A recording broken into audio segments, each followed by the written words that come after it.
শেখ হাসিনা স্বৈরাচারের পরে বিএনপির আরেকটা স্বৈরাচার কায়েম করবে, আর কোন দলকে দাঁড়াইতে দিবে না। এটা যদি হয়, বিএনপির পরিণতি শেখ হাসিনার চেয়ে ভয়াবহ হবে। যদি তার দলকে তারেক রহমান কন্ট্রোল না করতে পারে, তাহলে বলুক যে আমি সন্ত্রাসী বাহিনী, সন্ত্রাসী ক্যাডার পালতেছি, ছাত্রদল আমার সন্ত্রাসী ক্যাডার, তারা হামলা করবে, আপনারা আপনাদের মতো রাজনীতি করেন, তাহলে আমরা আমাদের মতো রাজনীতি করব। কিন্তু এইভাবে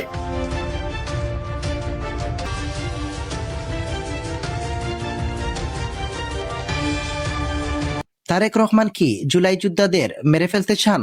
প্রশ্ন এনসিপি। বৃহস্পতিবার 30 জুলাই বিকেলে সিলেট সার্কিট হাউসে আয়োজিত সংবাদ সম্মেলনে এনসিপির কেন্দ্রীয় যুগ্ম সদস্য সচিব ও নারী এমপি ডক্টর মাহবুদা মিতু অভিযোগ করেন, বিএনপি ও ছাত্রদল সাংগঠনিকভাবে সিদ্ধান্ত নিয়ে জাতীয় নাগরিক পার্টির পদযাত্রায় হামলা চালাচ্ছে।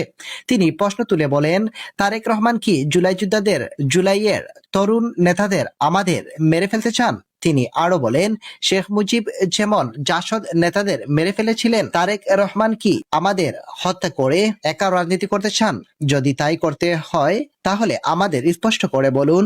সম্প্রতি সিলেট ও গোলাপগঞ্জ এনসিপির পদযাত্রা হামলার অভিযোগের প্রেক্ষিতে আয়োজিত সংবাদ সম্মেলনে তিনি এসব বক্তব্য দেন। ডক্টর মাহবুদা মিতু জানান, এর আগে সোমবার দুপুরে এনসিপির একটি গাড়িতে ইটপাটকেল নিক্ষেপ করে ভাঙচুর করা হয়।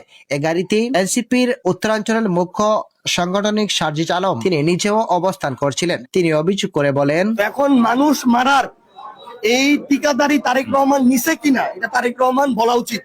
যদি নেয়, ছাত্রদলকে যদি এভাবে সন্ত্রাসী পেটুয়া বাহিনী হিসেবে ব্যবহার করতে চায়, যদি তার দলকে তারেক রহমান কন্ট্রোল না করতে পারে, তাহলে বলুক যে আমি সন্ত্রাসী বাহিনী, সন্ত্রাসী ক্যাডার পালতেছি, ছাত্রদল আমার সন্ত্রাসী ক্যাডার, তারা হামলা করবে, আপনারা আপনাদের মতো রাজনীতি করেন, তাহলে আমরা আমাদের মতো রাজনীতি করব।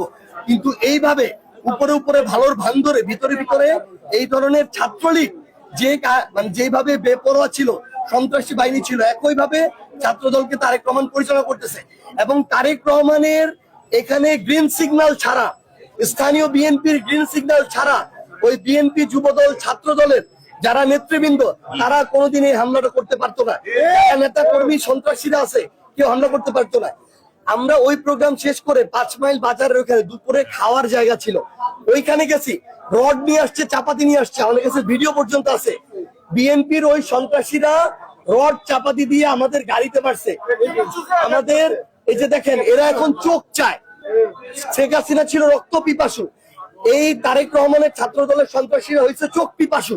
একটার চোখ হবিগঞ্জে তুলে নিছে, আরেকটার চোখ তুলে নেওয়ার জন্য এখানে চোখ দিয়ে চোখে বাড়ি মারছে। খাইতে গেছি পর্যন্ত আমরা ওইখানে খাইতে গেছি, ওই জায়গায় পর্যন্ত তারা আমাদেরকে নামতে দেয়নি।